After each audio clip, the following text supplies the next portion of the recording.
Hello, everyone, and welcome to the Outliers YouTube channel and podcast series, Get to Know. I'm your host, DP Lyle, and I'm here with my partner in crime, Kathleen Antrim. Thanks, Doug. It is great to be here.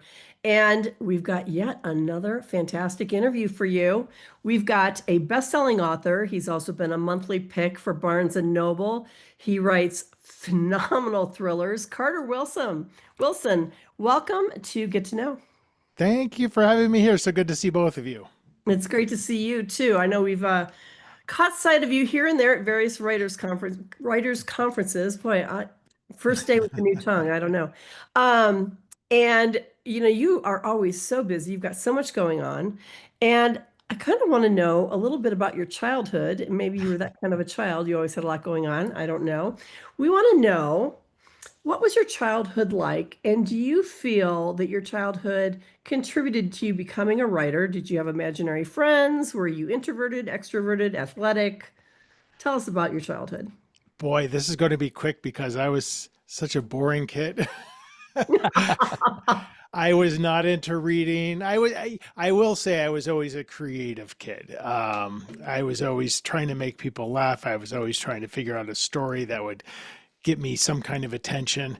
But the idea of writing just never even entered my bloodstream at all. I didn't like reading. I read the minimum amount of books that I had to read. It was just nothing that I even saw as a real, who does that? So where was the turning point? I mean, how did this change and how did you end up? I mean, that's a big switch from I don't even really like books to no, I'm writing them and it's my career. Yeah, I think I'm pretty convinced after 20 plus years of doing this and really studying it and working with other writers that all that stuff is buried in your subconscious somewhere. And I'm so convinced that if you are a writer, it will worm its way out of you, whether you think it might or not. And for me, I was in the corporate world. I was in hospitality, real estate, finance. That's what I studied. Not a lot of creativity in those spaces. And I took a class one day. I had to take this class, this 8-hour long continuing education class when I was 33. It was so boring. And so for the last 2 hours of the class, I decided to just make up a riddle. I wrote down this little made up murder mystery riddle. I'm like, I'm going to figure out the answer to this made up riddle and that'll help pass the time. And I couldn't figure it out. And I went home and it just gnawed at me. So I kept writing and writing and writing just to understand what the hell the backstory is to explain this dumb made up riddle.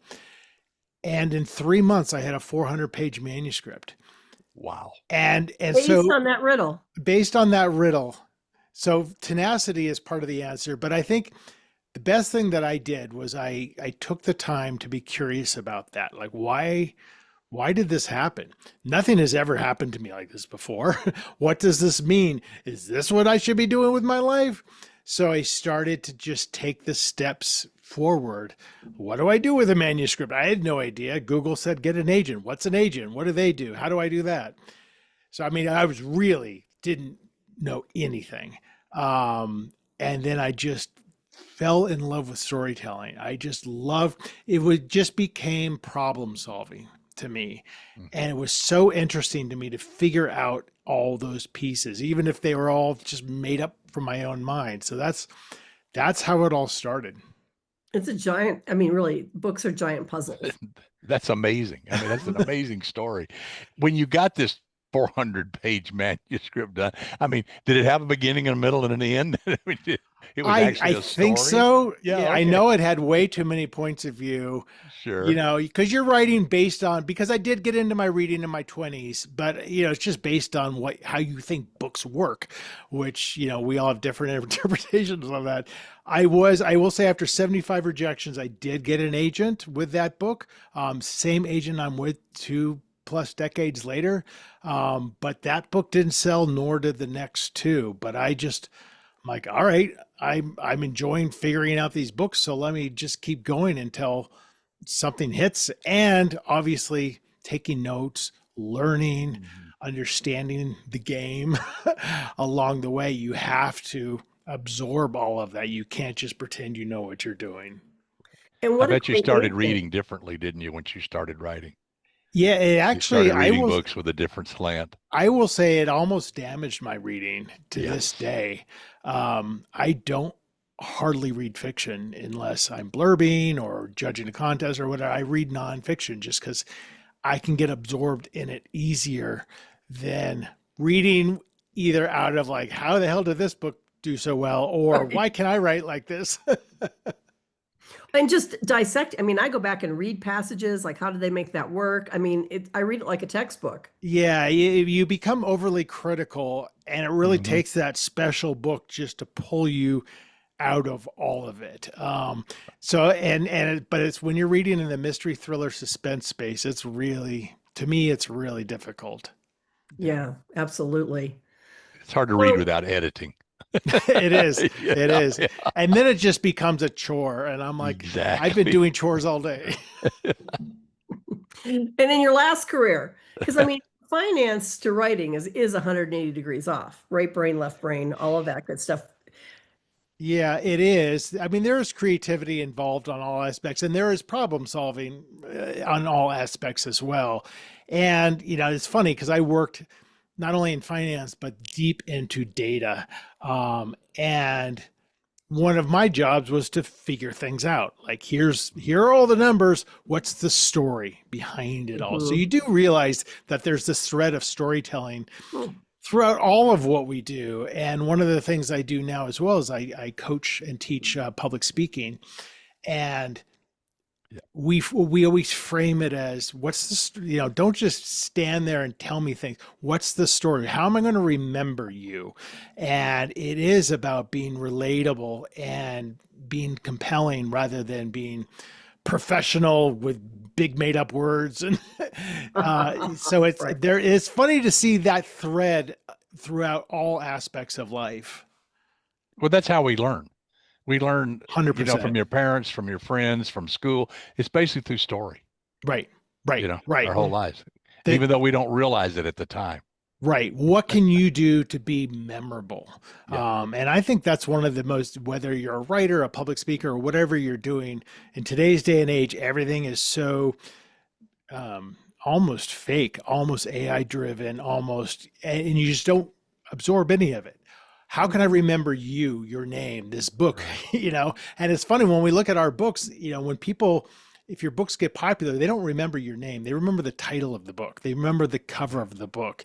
Or the character. Or the character. Or the character. And so it's like, how do you as an author become memorable? And I think that's kind of the struggle we're facing right now. But what's your A lot of that has process? to do with the backstory.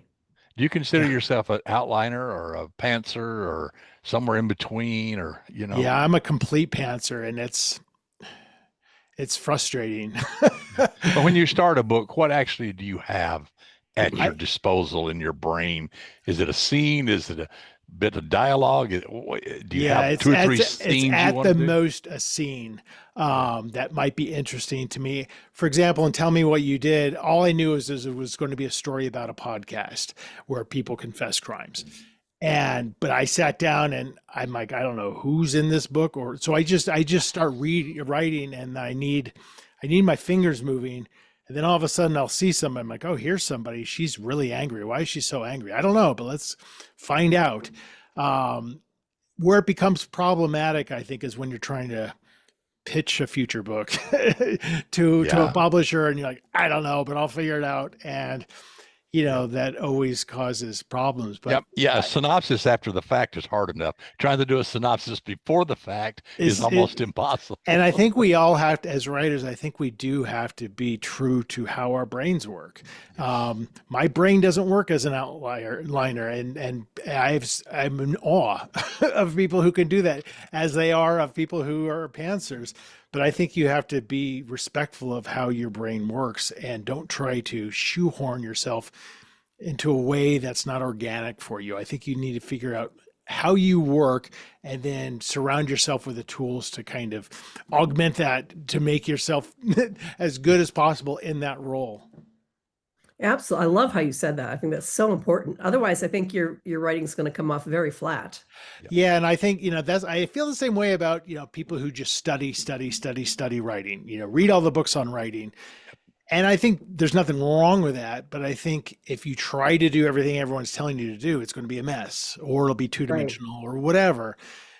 I think if you study all those books and then there's something that you just like, yeah, that feels right to me. And also understanding that it's going to take books before you figure out what is your organic process. To me, it was my 8th written book where I'm like, oh, I think this is my voice.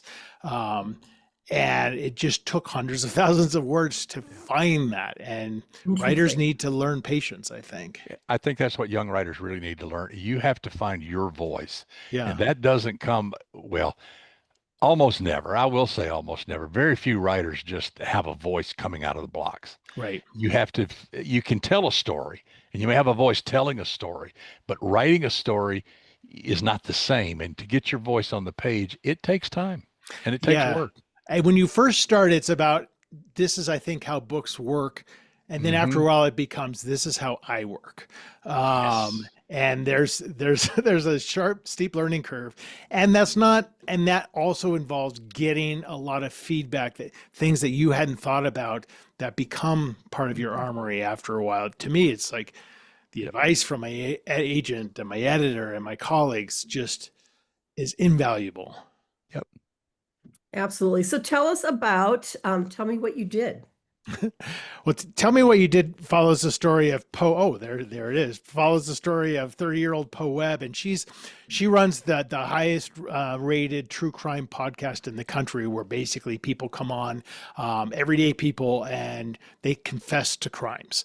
And if she believes them, if Poe Webb believes them, that she keeps them on the line, and they have a conversation about the criminal mind. And these could be petty theft confessions all the way up to murder. But people are just compelled to be on this podcast. And she has a guest one day who's very creepy and vaguely familiar. And his confession is that he murdered Poe's mother. Now Poe knows her mother had been murdered. Poe actually witnessed her mother's brutal attack when Poe was only 13 years old and was sworn to silence about it. But she knows this can't be the guy, because Poe had spent 8 years tracking this guy down and murdering him herself. So Poe's left with, who is this guy?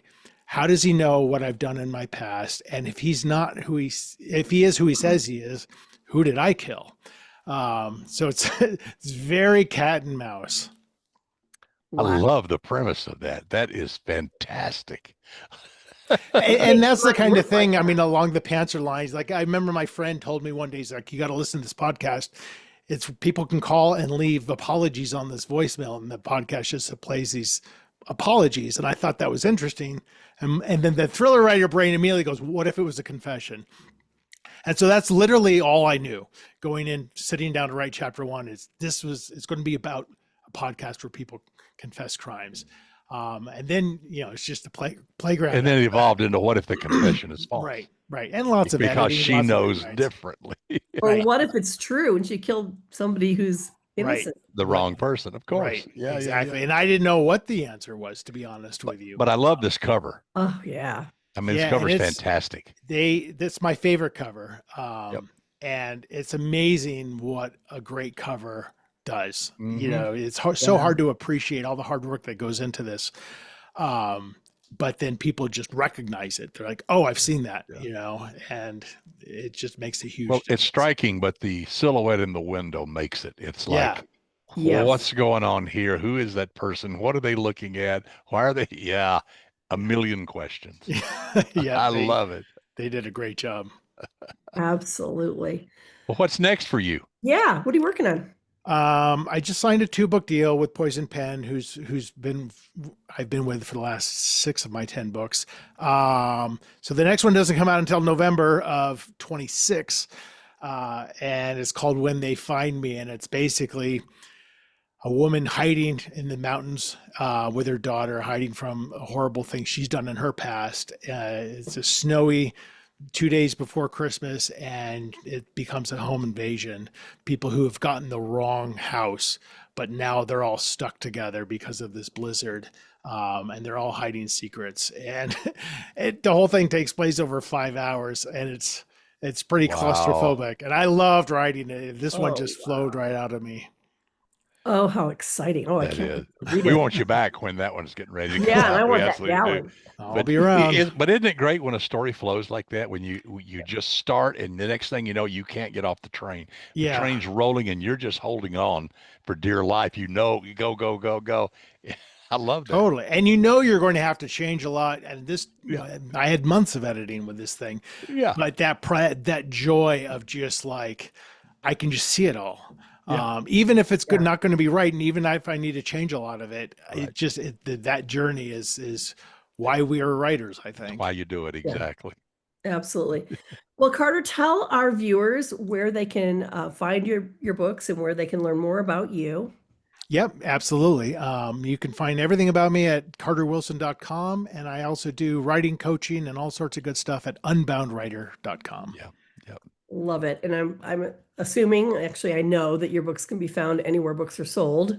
Hopefully. And of course are, and certainly Amazon and all that good stuff. So Yep, sounds absolutely. good. Carter, it was great to have you on. You're a fantastic and fun interview, and can't wait to have you back on for your next one. Yep. That's going to be, I mean, that just sounds chilling.